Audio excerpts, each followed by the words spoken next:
लोगोफोर नोंथांमोननि सिगाङाव दिनै गोबांथार गोदान भिडिअ' बा गोदान खौरांफोर नोंथांमोननि सिगाङाव लाबोगासिनो दङ। दा बेखौ नोंथांमोना जोबजासिम नायलांबा नुनो मोननाय जाहैगोन मा बे गोदान खौरांफोरा। फारि नुनो मोन्दों गिबियाव बिस्वजित दैमारि बिथाङा फैगौ एमपि रायजो सभानि एमपि बिजाथि महरै सायख'जाबाय। दा बेखौ बिपिएफ दोलोनिफ्राय बेखौ सायख'नाय जादों।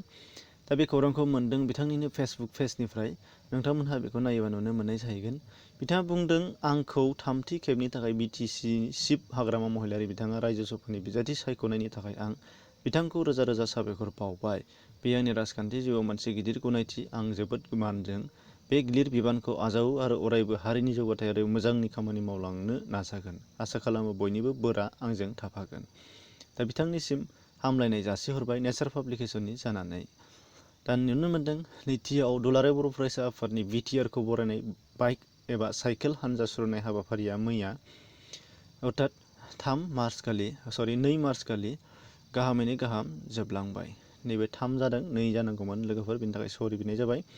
बे हानजा सुरनाया मोनसे जारिमिनारि जाना थालांगोन बेखौ मिजिंथिबाय। बेनिफ्राय नुनो मोन्दों नोंथांमोनहा बड'लेण्ड मुलुगसोलोंसालियाव फार्स्ट कनभकेसन प्रग्राम जानानै थांबाय दिनैजाय। दा बे फार्स्ट कनभकेसन प्रग्रामाव बिथांमोनहा बारग' फरायसाफोरखौ बरायनायजों लोगोसे बेयाव बारग' फरायसाफोरनो फोरमानलाइ गथायनानै होदों आरो बेनि लांगोनायाव मोनसे जारिमिनारि बड'फा उपेन्द्रनाथ ब्रह्मनि बेसेबा गेदेर मुसुखा बेखेवनाय नुनो मोन्दों।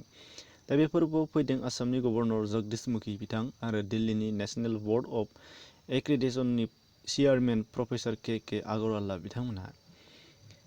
लोगोफोर बेबायदिनो गोबांथार खौरांफोरखौ नोंथांमोननि गेजेराव सम सम लाबोना होफैयो। बेनि थाखाय चेनेलखौ साबस्क्राइब खालामाखैबा नोंथांमोना खालामना लानो हानाय जागोन। दानिया दङ बाक्सा जिल्लानि बगाजुलियाव गिख्रंथाव अखानि बरफ गोग्लैदों। बे जाथाया बड'लेण्ड हालामनि सुबुंखौ समखिखांहोदों। जाथाया दिनैनि बेलासि समाव जानानै थाङो। बेनिखायनो साफ्रोमबो हुसियार जानांगौनि गोनांथिया दं। मानोना बारदै सिख्लानि समखौ बारग'नांगौआ जोबोद गिथावना। गाबोन अर्थात 4 मार्च खालि हाइ स्कुलनि टेट 2020 फिथाइ होगोन। बे खोथाखौ मोन्दों बिथां डक्टर हिमन्त बिश्व शर्मानि फेसबुक पेजनिफ्राय। नोंथांमोनहा नुनो मोननाय जादों। बिथाङा बुंदों टुमर' अर्थात 4 मार्च खालि result of secondary TET will be announce which will be available at SSA website. एसएसएनि वेबसाइटआव बेखौ होनाय जागोन होननानै बिथाङा बुंदों। अब्ला लोगोफोर दिनैनि जानाखि गोदान खौरां नोंथांमोननि थाखाय बेखिनियानोमोन। आसा खालामो नोंथांमोननि थाखाय भिडिअ'आ माबा मोनसे होनो हादों। जुदि नोंथांमोना होनो हादोंमोनब्ला नोंथांमोना चेनेलखौ साबस्क्राइब खालामनो हागोन, लोगोफोरनियाव शेयार खालामना होनो हागोन। एसेनोसै, गोजोन्थों।